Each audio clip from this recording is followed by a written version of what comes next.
Hi, I'm Alice, Tech Acceleration Manager at Future Worlds. We are the on-campus startup accelerator at the University of Southampton. Today, I'm joined by Til Jordan, who is one of the founders who's come through the Future Worlds cohort last year. And he was also a guest speaker at our first live event of the academic year. And has actually worked on a lot of startups before, haven't you? So maybe tell me a little bit about that. My whole journey, I think, with startups started in my first year when I came here to Southampton. And we decided to take part of this hackathon, which was organized by the Center of Machine Intelligence. And we actually won that hackathon. We were all, I think, 6 or 7 undergraduates. And we basically, within 10 days, we've built this device that was able to analyze drinking water. So any contaminants in that drinking water. We won those £2,000 and we thought, oh, amazing, right? That was only 2 months into university. So we heard about Future Worlds, and I think 7 of us walked into here with our little device and said, right, we won this hackathon. We now want to turn this into a startup, basically. So we actually, got lots of support from Future Worlds basically throughout the whole year, and really started to learn a lot about kind of how startups work. And then COVID started, and at some point we kind of realized that, it was some cool technology, but it wasn't really going to be a business because there wasn't kind of the need for our technology. The technology wasn't really ready as well. So we actually went on to do something else, which was my second startup actually, which was called Stardust, where our whole mission was basically about giving people control over personal data. And we've had all these learnings from the first startup that we did, that we kind of approached it quite differently. It was also much easier because it was software, but we actually ended up building this simple tool that automatically applies cookie preferences to these cookie pop-ups on websites. And that was actually quite successful. So we ended up having about 20,000 users. And it's still running now. It's available across all the browsers on iPhone and on computers. But then that's kind of when I graduated last year now. And at some point we kind of made the decision also that the business wasn't strong enough yet. There wasn't enough money coming in from that. But through that startup, I actually got a lot more into the technology. So I started learning about blockchain actually, where I did my third year project at university in that topic. And I started kind of working together with the research group here at the university. And that's how we started the company that I'm doing now, which is called LZero, which is basically a platform for realistic blockchain simulation, because blockchain still has so many issues, especially with performance and security. And we found that, a platform like ours can really help get blockchain to that state where it's needed. So you were involved with Future Worlds a few years ago, but you didn't come on the Future Worlds cohort until last year, so 2023. How did that differ in terms of your interaction? So the sort of more casual before and then coming on the actual Accelerator program? Yeah, I think it's a huge difference actually having this sort of program around it where, we had the workshops every week where we got different people in, and really also seeing the progress from the other startups every week over such a long period of time. It's a big difference to just kind of coming in casually. And I suppose, how did you find doing that as part of a group with other people that were also working on obviously different startups, but were doing it alongside you? Yeah, it's great because for myself, you kind of, you have that as a checkup always, that, you kind of have to keep to your milestones rather than just building it yourself and no one really kind of looking at what you're working on. But then also it's really kind of about learning a lot from the others, right? Obviously, a lot of the other startups were quite a different field to what we're doing, but still the sort of problems that they are having or the things they are working on are quite similar to actually the things that we are working on.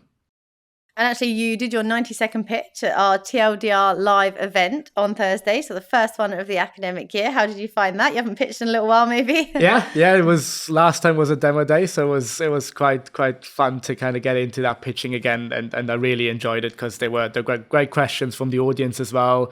And I always found that, after you've given the pitch, it gives you some sort of energy as well. So then you go into, for example, we had our networking event afterwards where you then, it's much easier to talk to people and they come up to you because they saw your pitch. And that's great. So we had loads of amazing questions for you at the event the other day, and unfortunately we didn't get time to ask them. So I really want to ask you some questions, and they range from all things about your experience on the Future Worlds cohort through to actually what is the tech underpinning your startup. So I'm going to ask you them now. So I hope you're ready. Yeah, of course. So a question we had from our guest speaker, Kumi, was how do you distinguish between Web3 and blockchain? Yeah, I think Web3 is probably more like the overarching term over the whole industry. So Web3 in a sense is almost like a movement where people kind of want to get to this internet where everyone is in control, rather those kind of big tech companies who are controlling more than 50% of the internet right now. And then blockchain is really, more like the technology itself that could run this new generation of the internet, that could run this third generation of the internet. But it could also be used for a lot of other kind of use cases. So we've seen blockchain being used for supply chain tracking in big companies. And blockchain, although kind of was only properly invented with Bitcoin in 2008, the kind of idea behind blockchain has been around for years before that, because it's basically a distributed system, which means it's a network of computers that kind of work together for a specific goal. And blockchain, again, kind of the first use case was then cryptocurrencies with a kind of digital currency, but there's a lot of other use cases as well. Okay, so it's got lots of potential for the future then. Yeah. And there's something that someone else asked, so you might have to explain what this is for those people and me. So how do you, LZero, differ from Solid Project, which is supported by Tim Berners-Lee? So if you could tell us a little bit about maybe what that is. Yeah, so I actually looked a lot into that technology from Tim Berners-Lee, is the creator of the World Wide Web, actually. And he, a few years ago, kind of started a new company called Inrupt, where he was working on this new technology called Solid that was actually developed at MIT. And there was a lot of overlap with the startup that I was doing before, which was basically a lot about giving people control of their personal data. So I was telling you that we did this sort of tool for cookie pop-ups, but there was a bigger kind of vision behind it to actually give people control over personal data. So what Tim Berners-Lee did with his new startup and the technology Solid is basically a not blockchain-based, but a technology that basically allows people to give other people access to their personal data when they want to, basically. So you can imagine it, like they call it a pod, but it's basically a wallet, basically, where you store your personal data, and then you can choose who has access to that personal data. So that's kind of in contrast to how the internet currently works, that you, for example, put your email address or your address into a form online, and then a big company stores that data. So that's the kind of difference, and blockchain can do similar things. And Tim Berners-Lee is basically on that mission to also create basically a Web3 where people control their own data. What do you think is the maybe significance of that happening? Because I know there's a lot, there always is with data, right? People selling data left, right, and center, and you get all your spam emails because somebody sold your email address. So what do you think about security and how blockchain could maybe influence the future of that? Yeah, I think we've seen with the last startup again as well that, obviously you give your email address to so many places and even your phone number, but actually people at this point, they don't care about that too much because they've already given it to so many places. They don't really mind that too much.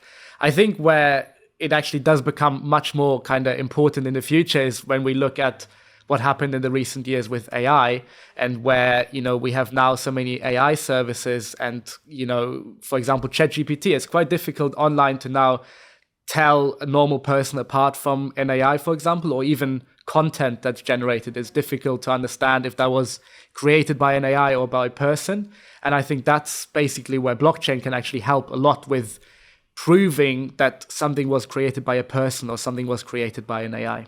Okay, that's really interesting. So for my personal interest, how do you prove that? How do you prove that something's a real person or AI? Yeah, I think there are many different techniques, right, for doing that. I think kind of like a thing that you can do straight away with blockchain is, for example, if you have, in a sense, someone that creates a content, it still kind of revolves around trust. So if you trust, for example, a big newspaper, they could basically create an article, they could put that on the blockchain, and with that blockchain, they could prove that they created this article. And if anyone would make even like a small change to that article, through the blockchain, someone could show that there was a change made to that article. So it's a cryptographic way, right, to put that article into zeros and ones, and then proving that, they were able to, or they were the ones that produced this article. Okay, so you can add a bit of security and help people feel a bit more reassured that what they're reading or seeing is actually sort of real. Yeah. One of the other questions was, I like the way they phrased it, how did you catch your idea and make it come true? Yeah, I like that. I think it's like you can ask the whole question probably of like, how do people get ideas? I think it's in general just kind of things that you're passionate about and that you learn a lot about. So for me, it was really about that journey from doing the startup around data control and control over personal data, and then looking at, okay, how can we solve that? That's why I looked into the solid technology from Tim Berners-Lee, but then got a lot into blockchain and understood kind of the challenges that there are in the blockchain industry.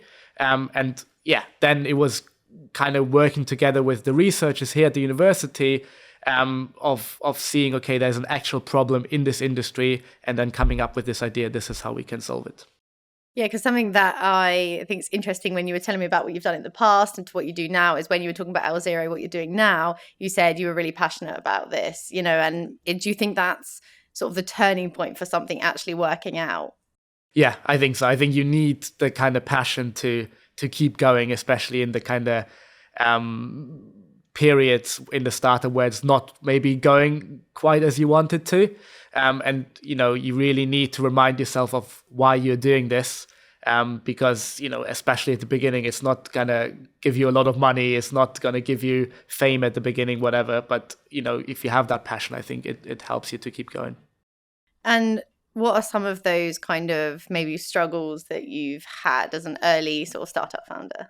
Yeah, I think especially now in the kind of past year when we also were on the cohort, it's really been quite a roller coaster of kind of emotional roller coaster of up and down, and it's really, I can't really describe any like specific moments because it's just very small things that really change and go up and down. It's like very small things of people in San Francisco saying really good things about the startup and saying they really like it, but then on the other hand, then also someone saying maybe this is not so great, or someone not being that interested, or even something going a bit too slow, the product development not going as well.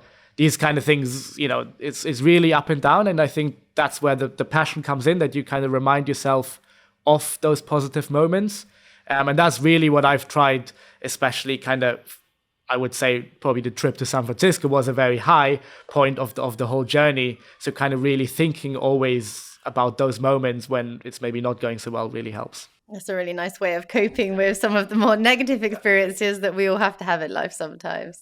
We're currently recruiting for the new cohort 2024. If there's people that are thinking that they might like to apply, but they're not really sure, like what would you say to them? I think, obviously, I've been kind of with Future Worlds now for quite a while, and I would definitely recommend everyone applying. The thing is, sometimes what people might kind of be concerned about is, can they do this at the same time while they're studying? But it's actually the best time to do this now because, they don't have any kind of financial pressure right now. They can still do this during university. There's a lot of skills that overlap between the startup and their degrees. And it's just a great experience of meeting new people. Thank you so much, Til, for coming and speaking to me today. If you have any questions for Til or for Future Worlds, you can post them in the comments below. You can email us. You can get in touch on any of our social media. But if you're not sure and you want to speak to someone, you can drop us a message about that too.